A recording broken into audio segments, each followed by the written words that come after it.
بسم اللہ الرحمن الرحیم۔ السلام علیکم ناظرین، آپ دیکھ رہے ہیں یوٹیوب چینل اور میں ہوں ناصر کاظمی۔ ناظرین، دعا ہے کہ آپ جہاں بھی ہوں خوش اور آباد بھی ہوں اور محفوظ بھی ہوں۔ اس وقت تک کی کچھ تازہ ترین اہم ترین ڈیولپمنٹس کے ساتھ آپ کی خدمت میں حاضر ہیں۔ ناظرین، تازہ ترین خبروں میں سب سے پہلے آپ کو خبر دیں گے کہ پاکستان تحریک انصاف اور حکومت کے درمیان جو ایک کافی عرصے سے جو ایک کشیدگی چلی آ رہی ہے، جب سے خاص طور پر عمران خان کی حکومت جو ہے وہ ختم ہوئی تھی، تو اس کے بعد پی ڈی ایم کی حکومت بنی، پھر پی ڈی ایم کی حکومت ختم ہوئی اور اس کے بعد نگران حکومت آئی، اور نگران حکومت بننے کے بعد پھر نگران حکومت کے تمام جو ہے ملک میں عام انتخابات کروائے گئے، اور 8 فروری کو رواں سال جو 8 فروری کو انتخابات ہوئے، اس کے بعد یہ عام تاثر دیا جا رہا تھا کہ شاید جو ہے اب ملک میں جو سیاسی استحکام ہے وہ آ جائے گا، لیکن جو پاکستان تحریک انصاف کی جو ہے اس کی واضح جیت کے باوجود جو ہے اس کو جو انتخابی نشان بلّہ سے واپس لیا گیا، تو اس کو بغیر انتخابی نشان کے الیکشن لڑنا پڑا، جس کی وجہ سے اس کے جو امیدوار تھے ان کو آزاد قرار دیا گیا، اور وہ ایک لحاظ سے وہ سب سے زیادہ ووٹ لے کر اور سب سے زیادہ سیٹیں لے کر جو سب سے بڑی پارٹی بن کر سامنے آئی۔ لیکن ہوا یہ کہ اس کے پاس چونکہ انتخابی نشان نہیں تھا، تو اس لیے اسے سنی اتحاد کونسل کے ساتھ جو ہے وہ الحاق کرنا پڑا، اور سنی اتحاد کونسل کے نام پر اس نے پارلیمنٹ میں اپنا نام بنایا۔ لیکن اس کے بعد جب سپریم کورٹ آف پاکستان میں یہ کیس گیا، اور سپریم کورٹ آف پاکستان نے وہ مخصوص جو نشستیں تھیں جو پاکستان تحریک انصاف کی تھیں اس کو دینے کا فیصلہ جاری کیا، تو اس کے بعد یہ صورتحال حکومت کے درمیان اور پاکستان تحریک انصاف کے درمیان کشیدگی میں مزید اضافہ ہوا، کیونکہ پہلے جو مخصوص نشستیں تھیں وہ حکمران جماعتوں میں تقسیم کر دی گئی تھی۔ اس کی وجہ یہ بتائی گئی تھی کہ کیونکہ پاکستان تحریک انصاف کے پاس انتخابی نشان بلا نہیں تھا، اس کے جتنے بھی امیدواران تھے وہ آزاد تھے، اس لیے آزاد امیدواران جو ہیں وہ مخصوص نشستوں کا فیصلہ نہیں کر سکتے، مخصوص نشستیں ان کے بیس پر نہیں بانٹی جا سکتی۔ لیکن صورتحال یہ بنی کہ جب سپریم کورٹ آف پاکستان نے یہ فیصلہ دیا اور 13 رکنی جو بینچ تھا اس میں سے 8-5 کی اکثریت سے فیصلہ آیا، تو 8 جو ججز تھے ان کی اکثریت نے فیصلہ دیا پاکستان تحریک انصاف کے حق میں کہ مخصوص نشستیں حکمران جماعت سے لے کر پاکستان تحریک انصاف کو دی جائیں۔ لیکن اس کے بعد فوری طور پر جو حکومت تھی اس نے قانون سازی کر دی اور ایک آرڈیننس لے کر آئی، اور آرڈیننس کے ذریعے جو سپریم کورٹ آف پاکستان کا فیصلہ تھا اس کو غیر مؤثر قرار دے دیا گیا، اور کہا گیا کہ جو پرانا طریقہ کار چلا آ رہا ہے اس کے مطابق یہ مخصوص نشستیں پاکستان تحریک انصاف کو نہیں مل سکتی، اور وہ معاملہ ابھی تک چلتا آ رہا ہے۔ پھر سپریم کورٹ آف پاکستان میں معاملہ چیلنج کیا گیا۔ دوسری جانب الیکشن کمیشن آف پاکستان بار بار وضاحتیں مانگتا رہا سپریم کورٹ آف پاکستان سے، اور سپریم کورٹ آف پاکستان کا جو 8 رکنی جو اکثریتی بینچ تھا وہ بار بار یہ کہتا رہا کہ سپریم کورٹ پاکستان کے فیصلے پر عمل درآمد کیا جائے، لیکن جو الیکشن کمیشن تھا وہ کہتا تھا کہ جو پارلیمنٹ میں قانون سازی ہو چکی ہے، الیکشن کمیشن آف پاکستان پھنس چکا ہے کہ وہ پارلیمنٹ کی جو قانون سازی ہے اس پر عمل درآمد کرے یا سپریم کورٹ آف پاکستان کے آرڈر پر حکم پر جو ہے وہ عمل درآمد کرے، وہ معاملہ ابھی تک جوں کا توں پھنسا ہوا ہے۔ دوسری جانب صورتحال یہ بنی ہے کسی دوران حکومت پاکستان نے ملک میں جو ہے وہ عدلیہ کے حوالے سے عدالتی اصلاحات کے حوالے سے 26ویں آئینی ترمیم پر جو ہے وہ تیاری سے زور رہا، اور 26ویں آئینی ترمیم جو ہے منظور کروا لی، جس میں یہ نیا جوڈیشل کمیشن بنایا گیا، اور اس جوڈیشل کمیشن کی اثر 9 جو تشکیل کی گئی۔ اس کے علاوہ سپریم کورٹ آف پاکستان میں جو ججز کی تعداد اس کو بڑھایا جا رہا ہے۔ اس کے علاوہ جو سپریم کورٹ آف پاکستان کے جو چیف جسٹس تھے ان کی تقرری کے معاملے کو بھی تقرری کا طریقہ کار بالکل بدل دیا گیا، جس کے نتیجے میں اب 3 ججز پر مشتمل پینل جو ہے وہ پارلیمان کی 12 رکنی کمیٹی نے دیکھا، اور اس نے جسٹس یحییٰ افریدی جو تیسرے نمبر پر سینئرٹی کلاس تھے ان کو چیف جسٹس آف پاکستان بنا دیا۔ تو اس کے بعد جو 26ویں آئینی ترمیم تھی اس کو متنازع قرار دیا جانے لگا، پاکستان تحریک انصاف کی جانب سے سب سے زیادہ اس کی مخالفت کی گئی، اور جے یو آئی نے بھی ایک قسم کی پہلے مخالفت کی، لیکن پھر جے یو آئی کی ہی مدد سے 26ویں آئینی ترمیم جو ہے پاس ہو گئی۔ اس کے بعد حکومت کے لیے یہ آسان راستہ بن گیا کہ اس نے 12 رکنی پارلیمانی کمیٹی بنائی، اور اس میں کیونکہ اکثریت جو ہے حکمران اتحاد کی تھی، تو اس طرح ان کے اکثریتی ارکان نے جسٹس یحییٰ افریدی کو چیف جسٹس آف پاکستان بنانے کا فیصلہ کیا، جس پر چیف جسٹس آف پاکستان جو جسٹس یحییٰ افریدی بن گئے۔ منصور علی شاہ جو سینئر ترین جج تھے وہ ان کو اب وہ سپر سیڈ ہو گئے ہیں۔ اسی طرح جسٹس منیر اختر جو ان کے بعد نمبر پر آتے تھے وہ بھی سپر سیڈ ہوئے ہیں، لیکن چونکہ justice Yahya Afridi chief justice of Pakistan بن چکے ہیں، تو اس کے بعد صورتحال یہ بنی ہے کہ جو پاکستان تحریک انصاف ہے اس کی جانب سے بھی اور وکلاء کی جانب سے بھی 26ویں آئینی ترمیم کو جو ہے وہ سپریم کورٹ آف پاکستان میں چیلنج کیا جا رہا ہے۔ مختلف بار ایسوسی ایشن کی جانب سے بھی سپریم کورٹ آف پاکستان میں 26ویں آئینی ترمیم کو جو ہے وہ چیلنج کیا گیا ہے۔ اب صورتحال یہ ہے کہ 26ویں آئینی ترمیم کے بارے سے جو وکلاء ہیں وہ بڑے سیکھ پا نظر آ رہے ہیں۔ سپریم کورٹ بار جو ہے وہ ایک سپریم کورٹ بار جو حمایت کر رہی ہے اس 26ویں آئینی ترمیم کی، اور وہ کہہ رہی ہے کہ یہ جو 26ویں آئینی ترمیم کے نتیجے میں جو کچھ ہوا ہے چیف جسٹس پاکستان کی جو تقرری ہوئی ہے وہ بالکل درست ہے، جبکہ جو حامد خان گروپ ہے جس کو شکست ہوئی ہے سپریم کورٹ بار اسوسی کے انتخابات میں، اس کا کہنا یہ ہے کہ اس جو 26ویں آئینی ترمیم ہے اس کے خلاف ملک میں تحریک بھی چلائی جائے گی اور اس کو چیلنج بھی کیا جائے گا۔ سپریم کورٹ پاکستان میں چیلنج کیا گیا ہے۔ اب جو وکلاء اتحاد ہے، وکلاء کی جانب سے جو تحریک کا اعلان کیا گیا ہے، اس کے مطابق اب جو یہ حکومت پاکستان اور عدلیہ سے یہ کہا گیا ہے کہ اس جو 26ویں آئینی ترمیم کے لیے جو ہے وہ پورے ملک میں ریفرینڈم کروایا جائے، اور ریفرینڈم کروا کے اس لوگوں کی رائے لی جائے، عام عوام کی رائے لی جائے کہ وہ اس بارے میں کیا کہتے ہیں۔ اگر عوام جو ہے اس کے حق میں رائے دیتے ہیں تو پھر اس کو تب جو ہے آئینی ترمیم کو لایا جائے، ورنہ یہ آئینی ترمیم جو ہے اس کو کل عدم قرار دیا جائے۔ اب صورتحال یہ ہے کہ وکلاء کی طرف یہ کہہ رہے ہیں کہ اس والے سے ریفرینڈم کروایا جائے، اور ساتھ ہی کہ یہ کہہ رہے ہیں سپریم کورٹ آف پاکستان سے یہ مطالبہ کر رہے ہیں کہ سپریم کورٹ آف پاکستان کا فل کورٹ جو ہے اس معاملے کو دیکھے، اور 26ویں آئینی ترمیم کے حوالے سے جو درخواستیں دائر ہوئی ہیں اس کو آئینی بینچ میں بھیجنے کے بجائے سپریم کورٹ آف پاکستان کا فل کورٹ جو ہے اس کو دیکھے اور اس پر فیصلہ کرے، اور جو 26ویں آئینی ترمیم ہے یہ متنازع ہے، اس کو کل عدم قرار دیا جائے۔ اب صورتحال دیکھنی یہ ہے کہ آگے چل کے بنتا کیا ہے، لیکن فی الحال معاملات بہت خراب ہو چکے ہیں اور معاملات خرابی کی طرف ہی بڑھ رہا ہے۔ دوسری خبر ناظرین جو سب سے بڑی آپ کو دینی ہے وہ وزیر خیبر پختونخوا علی مین گنڈاپور نے کہا ہے کہ حکومت سے جان چھڑانے کے لیے اب احتجاج کی فائنل کال دیں گے، پرامن رہ کر بہت مارے کھا لیں، اب سر پر کفن باندھ کر نکلیں گے، 9 نومبر کو سوابی کے جلسے میں آئندہ کے لائے عمل کا اعلان کریں گے۔ انہوں نے ڈیلا جیل کے باہر میڈیا سے گفتگو کرتے ہوئے کہا کہ خبردار کر رہا ہوں، اگر عمران خان کے ساتھ ناروا سلوک کیا گیا،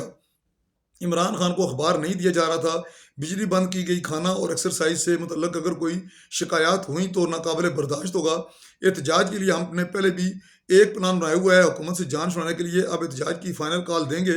ملک میں آئین و قانون کو بار بار توڑا گیا، قانون کی بالادستی سے نہیں ہے، ملک کا دیوالیہ نکال دیا گیا ہے، کوئی ویژن اور سمت نہیں ہے، جو دن بدن حالات بنتے جا رہے ہیں۔ اب ہمیں فارم 47 کی حکومت سے چھٹکارا حاصل کرنا ہوگا۔ وزیر علی مین گنڈاپور نے کہا کہ پرامن رہ کر بہت مارے کھا لی، اب سر پر کفن باندھ کر نکلیں گے، کیسے نکلنا اور ملک کو بند کرنا ہے یہ سب طے کر لیا ہے۔ یہ ڈرامے بازی بند کی جائے کہ ایک پرچے میں رائے ہوتی ہے تو دوسرے میں نامزد کر دیا جاتا ہے۔ 9 نومبر کو سوابی میں بڑا اجتماع کریں گے جس میں آئندہ کا لائے عمل دیا جائے گا۔ اب ہماری احتجاج کی فائنل کال ہوگی، اس کا مطلب ہے کہ گھروں میں بتا کر آنا۔ میرے گھر والوں کو پیغام ہے کہ اگر میں واپس نہیں آتا تو سمجھ جو واپس نہیں ہوگا، پھر بھیج وقت میرا جنازہ پڑھا دیا جائے یا جو بھی کر دیا جائے، میں اب اس سے پیچھے ہم نہیں ہٹیں گے، کیونکہ ہم پرامن تھے اور پرامن ہیں، لیکن ہمارے ساتھ جو رویہ اختیار کیا گیا ہے وہ ناقابل برداشت ہے۔ پلان بن چکا ہے، چیزیں طے ہو چکی ہیں، لیکن تابوت میں آخری کیل ٹھونکنے کے لیے سوابی جلسے میں پلان دیں گے۔ فائنل کال کی وارننگ سب کو ہے، حکومت اور فیصلہ سازوں کو فائنل کال دی ہے۔ انہوں نے کہا کہ کے پی ہاؤس سے میرا موبائل اسلحہ لے گئے تھے اور گاڑی بھی توڑی، میرا موبائل لے لیا، نمبرز دے دیں۔ گورنر راج سے ڈرنا ہوتا تو ہم نے اپنی حکومتیں ختم نہ کی ہوتی اور نہ توڑی ہوتی۔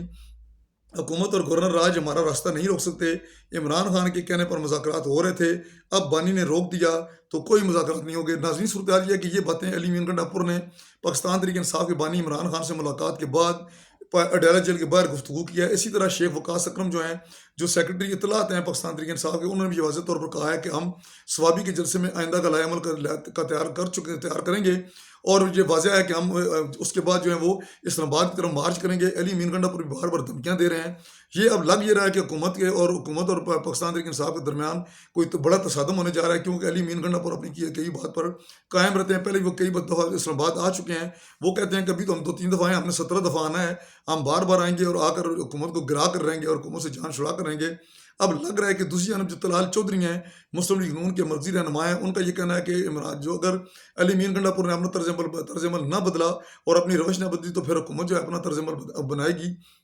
اور جس طرح علی مین گنڈاپور کریں گے اس کا جواب بھی اسی صورت میں دیا جائے گا۔ ان کو کسی صورت میں اسلام آباد پر چڑھائی نہیں کر دی جائے گی، اور اس حوالے سے ہمارے پاس تمام آئینی اور قانونی آپشن موجود ہیں۔ اسی بات کو اس بھاپتے ہوئی علی مین گنڈاپور نے کہا ہے کہ وہ گورنر راج سے نہیں ڈرتے، اگر ملک میں گورنر راج صوبے میں گورنر راج لگانا تو بے شک لگا دیا جائے۔ اب لگتا ہی ہے کہ اگر صورتحال بگڑی اور زیادہ خراب ہوئی تو پھر وفاقی حکومت جو ہے وہ خیبر پختونخوا میں جو ہے وہ گورنر راج لگانے سے دیر نہیں کرے گی۔ ناظرین ایک اور جو بہت بڑی خبر آپ کو دینی ہے وہ عمران خان کے لاپتہ جو وکیل ہیں انتظار پنجوتا، وہ بازیاب ہو گئے ہیں۔ حسن عبدال میں پولیس مقابلے میں مبینہ اغواکاروں کی گاڑی سے پی ٹی آئی رہنما کو بازیاب کر لیا گیا۔ اس حوالے سے پولیس نے حسن عبدال میں ناکہ بندی پر مشکوک گاڑی کو روکا تو گاڑی میں سوار اغواکاروں نے پولیس پر اندھا دھند فائرنگ کر دی۔ گاڑی میں اغواکار گینگ ایک شخص کو اغوا کر کے لے جا رہے تھے۔ پولیس کی جوابی فائرنگ پر اغوا کار مغوی اور گاڑی چھوڑ کر فرار ہو گئے۔ پولیس نے مغوی کو بخیریت تحویل میں لے لیا۔ بعد ازاں بازیاب مغوی کی شناخت انتظار پنجوتھا کے نام سے ہوئی ہے۔ ترجمان پولیس کے مطابق مغوی انتظار پنجوتھا بانی P T I Imran Khan کے وکیل بھی ہیں۔ یاد رہے کہ عمران خان کے لاپتہ وکیل انتظار پنجوتھا 8 اکتوبر کو اچانک لاپتہ ہو گئے تھے۔ 9 اکتوبر کو وکیل علی اعجاز نے عمران خان کے ترجمان انتظار پنجوتھا کی مبینہ گمشدگی کے خلاف اسلام آباد ہائی کورٹ سے رجوع کیا تھا۔ گزشتہ روز اسلام آباد ہائی کورٹ نے پاکستان تحریک انصاف کے بانی عمران خان کے فوکل پرسن انتظار پنجوتھا کی بازیابی سے متعلق درخواست کی سماعت کے دوران اٹارنی جنرل منصور عثمان ایوان نے یقین دہانی کرائی تھی کہ وہ 24 گھنٹے میں واپس آ جائیں گے۔ اٹارنی جنرل منصور ایوان نے اسلام آباد ہائی کورٹ کو آگاہ کیا کہ امید ہے کہ 24 گھنٹے میں انتظار پنجوتھا ریکور ہو جائیں گے۔ اس سے قبل 29 اکتوبر کو اسلام آباد ہائی کورٹ میں پی ٹی آئی کے بانی عمران خان کے فوکل پرسن انتظار پنجوتھا کی بازیابی سے متعلق کوئی پیش رفت نہیں ہو سکی تھی۔ اٹارنی جنرل نے عدالت کو بتایا تھا کہ کوششیں جاری ہیں، مجھے 2 دن دے دیں، مجھے تھوڑا سا ٹائم لگنا ہے، پھر کام ہو جاتا ہے۔ ہم علی بخاری صاحب سے برابطے میں ہیں، انشاءاللہ مجھے جمعے کو یہاں آ کر اچھی خبر دوں گا۔ صورتحال یہ ہے جی کہ دوسری جانب انتظار پنجوتھا نے جو تھانے میں بیٹھ کر جو ایک ویڈیو بیان ریکارڈ کروایا، اس میں انہوں نے کہا ہے کہ انہیں جو اغوا کر لے کر گئے تھے وہ پشتو بول رہے تھے، انہیں کچھ سمجھ نہیں آ رہی تھی، ان پر بہت زیادہ تشدد کیا گیا، وہ بول بھی نہیں سکتے تھے۔ ان کو پھر اب جو ہے وہ ایک قریبی اسپتال میں منتقل کیا گیا، جہاں پر ان کا علاج معالجہ جاری ہے۔ ان کا یہ کہنا تھا کہ جو ان کے مغوی تھے، جو انہوں اغوا کر لے گئے تھے، وہ ان پر شدید تشدد کرتے رہے اور 2 کروڑ روپے تاوان مانگتے رہے ہیں۔ اب دیکھنا یہ کہ دوسری جانب اٹارنی جنرل جو ہیں وہ اسلام آباد ہائی کورٹ کو یقین دہانی کرا رہے تھے کہ آج تک جو ہے انتظار پنجوتھا واپس آ جائیں گے۔ دوسری جانب انتظار پنجوتھا بازیاب بھی ہو گئے ہیں، لیکن یہ ان کو ایک عجیب انکشاف کر رہے ہیں۔ وہ کہہ رہے ہیں کہ مجھے اغوا کیا گیا، لیکن اگر ان کو اغوا کیا گیا تو اٹارنی جنرل کو یہ کیسے معلوم تھا کہ وہ آج ہی بازیاب ہو جائیں گے؟ یہ ایک بڑا گمبھیر قسم کا کیس ہے۔ اب دیکھنا یہ ہے کہ اس نے اسلام آباد ہائی کورٹ کیا پروسیڈنگ کرتی ہے اور اسلام آباد ہائی کورٹ کی جانب سے کیا ایکشن سامنے آتا ہے۔ صورتحال یہ ہے جی کہ یہ جو معاملے ہیں اس طرح کے جو بار بار لوگوں کو اٹھایا جا رہا ہے، لوگوں کو غائب کیا جا رہا ہے، کئی صحافی بھی اس وقت جو ہیں وہ غائب ہیں اور کئی صحافیوں کو بھی شہید کیا جا چکا ہے۔ ناظرین، یونیسکو کی ڈائریکٹر جنرل آدرے ازولے نے کہا ہے کہ 2022 اور 2023 میں ہر 4 دن بعد ایک صحافی کو محض اپنے فرائض انجام دینے پر قتل کیا گیا اور امکان یہی ہے کہ ان میں سے زیادہ تر مقدمات میں ملزموں کو بھی کبھی سزا نہیں دی جائے گی۔ انہوں نے کہا کہ وہ رکن ممالک سے اپیل کرتی ہیں کہ وہ ان جرائم کی روک تھام کے لیے مزید اقدامات کریں۔ مجرموں کو سزا دلوانا مستقبل میں صحافیوں پر حملے روکنے کا ایک اہم ذریعہ ہے۔ رپورٹ کے مطابق 2006 کے بعد سے یونیسکو نے صحافیوں کے قتل کے 85% واقعات کو غیر حل شدہ قرار دیا ہے۔ اگرچہ حالیہ برسوں میں معمولی بہتری دیکھی گئی ہے، لیکن یونیسکو کے مطابق ریاستوں کو مزید کوشش کرنا ہوگی تاکہ نئے جرائم کو روکا جا سکے۔ اس حوالے سے 2022 اور 2023 کے دوران دنیا بھر میں 162 صحافی قتل ہوئے، جن میں سے تقریباً نصف جنگ زدہ ممالک میں نشانہ بنائے گئے، جبکہ باقی زیادہ تر نے منظم جرائم، بدعنوانی یا عوامی احتجاجوں پر رپورٹنگ کرتے ہوئے اپنی جانیں دیں۔ اسی عرصہ میں خواتین صحافیوں کے خلاف امن میں بھی ایک غیر معمولی اضافہ دیکھا گیا اور 14 خواتین صحافی قتل بھی ہوئیں، جو کہ 2017 کے بعد سب سے زیادہ تعداد ہے۔ یونیسکو نے اس مسئلے پر بیداری پیدا کرنے کے لیے اپنی سالانہ مہم کا آغاز کیا ہے، جس کا موضوع کہانی کے پیچھے کہانی ہے۔ اس کے علاوہ 6 نومبر کو ادیس ابابا میں افریقی یونین کے ساتھ صحافیوں کے تحفظ پر ایک عالمی کانفرنس منعقد کی جائے گی۔ یونیسکو نے قومی تحفظ طریقہ کار اور ایک نئے ہدایت نامہ کا بھی اجرا کیا ہے، جس سے خواتین صحافیوں کی خصوصی ضروریات کو مد نظر رکھتے ہوئے ترتیب دیا گیا ہے۔ اس کا مقصد صحافیوں کی ذہنی اور جذباتی مدد کرنا ہے تاکہ بحران کے حالات میں سنجیدہ فیصلے کر سکیں اور نازک حالات میں اپنے تحفظ کو یقینی بنایا جا سکے۔ اقوام متحدہ اور یونیسکو کا کہنا ہے کہ عالمی سطح پر آزادی صحافت اور صحافیوں کا تحفظ یقینی بنانے کے لیے مزید ٹھوس اقدامات کی ضرورت ہے تاکہ یہ اہم پیشہ محفوظ رہ سکے اور متاثرہ صحافیوں کو انصاف مل سکے۔ یہ کہنا تھا جی ان کا۔ جب ناظرین، وزیر اعلیٰ مریم نواز شریف کا صحافیوں کے خلاف جرائم کے خاتمے کے عالمی دن پر پیغام سامنے آیا ہے۔ انہوں نے کہا ہے کہ حق سچ کی آواز اٹھانے والے صحافیوں پر ظلم و تشدد بند ہونا چاہیے۔ مقبوضہ جموں کشمیر، فلسطین سمیت ہر ملک میں صحافیوں پر تشدد قابل مذمت ہے۔ احساس ذمہ داری کے ساتھ آزادی صحافت جمہوریت کی اساس ہے۔ مریم نواز شریف کا کہنا ہے کہ مضبوط جمہوری معاشرے کے لیے آزاد صحافت کا ہونا بہت ضروری ہے۔ صحافی معاشرتی انصاف کے محافظ اور عوام کی آواز ہیں۔ ظلم، ناانصافی اور جھوٹ کو بے نقاب کرنے والے صحافی قابل تحسین ہیں۔ بحیثیت وزیر اعلیٰ آزادی صحافت کے تحفظ کی ضامن و دائی ہوں۔ صحافیوں کے حقوق کے تحفظ کے لیے اقدامات حکومت کا فرض ہے۔ بے گھر صحافیوں کے لیے اپنی چھت کا خواب پورا کرنے کے لیے پرعزم ہیں۔ انہوں نے کہا کہ سچ اور حق کی راہ پر چلنے والے ذمہ دار اور باوقار صحافیوں کے ساتھ ہیں اور ان کے حقوق کا تحفظ کرتے رہیں گے۔ ناظرین، ناصر کاظمی کو اجازت دیجیے۔ خدا حافظ۔